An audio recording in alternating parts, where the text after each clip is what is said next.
Hi, Commissioner. Welcome to TalkBack. Now, you are at the end of your tenure in Pakistan. It's been 3 years. Now, Islamabad, this very place, the diplomatic enclave, was a very different place when you came in and started your tenure here. It's changed. There's more barricades down the street. It's not as accessible, perhaps, to normal people. The British High Commission, a place of much activity, has at least 3 rounds of security checks. How has the city changed? How has diplomatic life changed? How has this enclave changed? Well, of course, there have been a lot of changes, and it's a result of what's been happening in Pakistan. And I should say, how much we sympathise with the people of Pakistan for all the difficulties that you're going through, all the suffering and sacrifices that there have been. But what we're trying to do is carry on with our presence here in Pakistan, both in Islamabad and Karachi, do our work, reaching out to the people and the government, and we're certainly very active. The purpose of the security is to enable us to stay here and be with the people of Pakistan. And this is still one of our biggest diplomatic missions in the world. Now, it sounds as if you are obviously saying the Americans have come up with the term long haul. You're in this region for the long haul. There's a long history which this part of the world shares with the UK.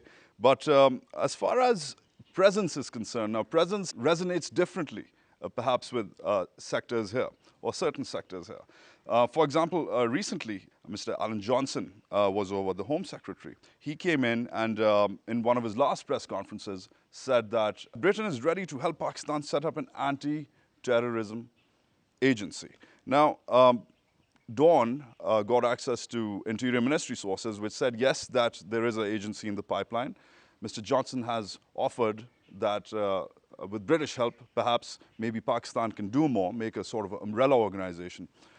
If you step back from that, it seems as if here's the Home Secretary saying, all right, Pakistan, here's an offer. You're making an umbrella security organization with counter-terrorism purposes. We're ready to help.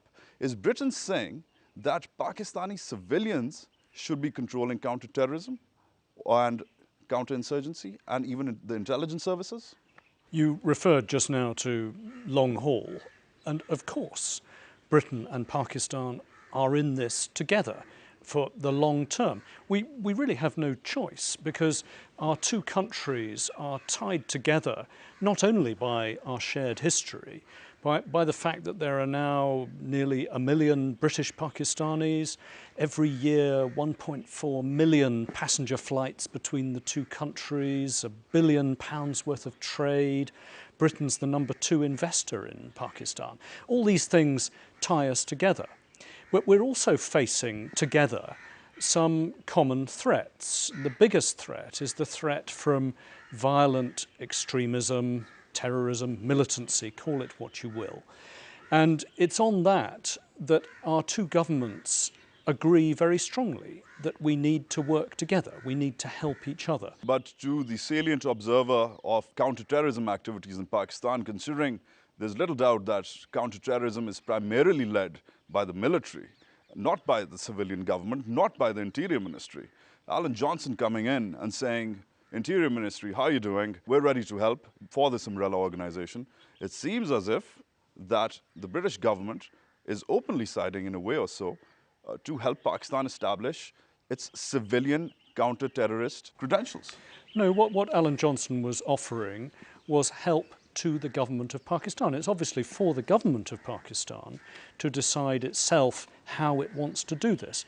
And by the way, he also talked with General Kayani, so we're aware of the balance has been maintained. We're very aware of the important role of the military, the important role that ISI have to play in countering terrorism. We're not seeking to change that, we're seeking to work with the government of Now, Pakistan. he did not mention how much help exactly would be given to Pakistan. He did not say how many people would be involved. He did not mention any timelines, etc. Can you help us out with that one? Not in any detail, no, because all of that is still being discussed, and I think it's too early to speak about details now. Okay, well, in the same meeting, he went on to say that it's to have a relationship where we can share intelligence between our two countries. Now, that was on October 6th. In The Guardian, a couple of days later, on October 9th, there was a headline, Britain to train Pakistan's frontier corps troops in Balochistan. It was a Jeremy Page story. Goes on to say that a senior official at the British High Commission right here in Islamabad is saying that Britain plans to deploy 24 army trainers in Balochistan to help the frontier corps establish basic skills. Britain in Balochistan helping the frontier corps. It's resonant of a very different time. Well, I think it's actually all part of what I was just talking about with you. The readiness, the willingness from the British government side to work together with the authorities in Pakistan, with your government, with the military, with the frontier corps, to help in countering the threat which both of us see, both of us face from violent extremism and militancy. So in that case, there have been discussions about how we can help to build up the capability of the frontier corps. But, High Commissioner, the government has been fighting an insurgency in Balochistan as well, besides other common interests, for example, across the border. The timing of this announcement is rather interesting. A, Mr. Johnson just left. B, the UK has announced a surge in its troop deployment in Afghanistan. C, the Americans are threatening, the CIA in particular, has been threatening drone strikes in Balochistan. Wajahat, if you let me interject, I think you're reading a little bit too much into the timing of that article that resulted from a briefing, from a conversation, and is in no sense any sort of strategic timing. And this plan for helping the frontier corps in Balochistan has been underway for many, many months. But you don't agree with the timing at all? You think it's just I think that's coincidental. Hold that thought, High Commissioner. We'll be right back after this quick break. Stay tuned to TalkBack.